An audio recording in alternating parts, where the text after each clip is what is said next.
ideas that you could do to generate the buzz. You could run some contests about what you're doing, promote your contest. Everybody loves contests.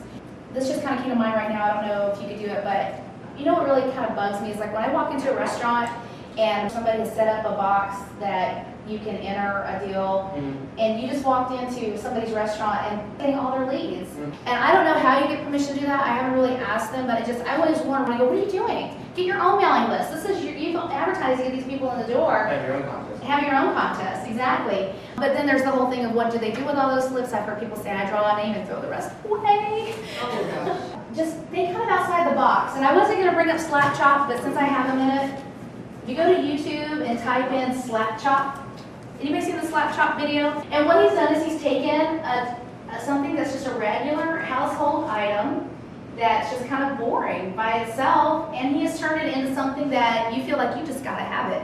It's gonna stop having a boring tuna, stop having a boring life. That's exactly what he said. You get to go to YouTube and Google Slapchop. It's the funniest video. I can watch it over and over again. I know it's coming, I laugh every time. But it's just an idea to think outside the box, to market yourself, to take something and to put your spin on it, to put your touch on it, and make it exciting and fun, because people are tired of boring. So make it fun. Also, if you're interested in writing press releases and getting free publicity, I don't know if you've ever heard of Jeff Crilly, but he actually spoke at a big conference I was at about a year ago, and I met him and he came to a local event that I did when I lived in El Paso. He gives out free PR tips every week. So if you Google him, I think it's jeffcrilly.com, even his website, and just sign up for his mailing list. He won't give you a bunch of stuff, it's not overwhelming. But if you're ever interested in techniques and ideas from somebody who's been in the news and gotten lots of publicity for people and for business owners, that is a great resource. A lot of people are hesitant to promote themselves, kind of uncomfortable to get out there and say, I've got something really great. But you want to, because people do business with you and they want to know more about you. So think of ways that you could promote yourself, like your blog, your personal blog, and I think I mentioned that earlier, putting your Facebook page together if you don't have that together.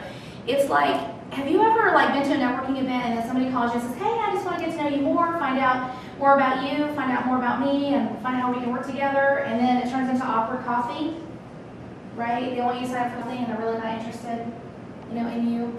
I'm a big proponent of avoiding the awkward coffee. And I just don't do very many one-on-ones anymore. I don't have time to meet. I mean, if you're like me, I'm 3-4 networking events a week. I'm coming home with 7,500 leads. I can't meet all these people one-on-one for coffee. And it was great in the beginning, I was making new friends and all that kind of stuff, but then after a while, I was like, I can't keep doing this. By setting up your own personal brand and who you are, people get to know you a lot quicker. I mean, it's like on steroids, I think. All Facebook and everything that we do just to kind of get ourselves out there.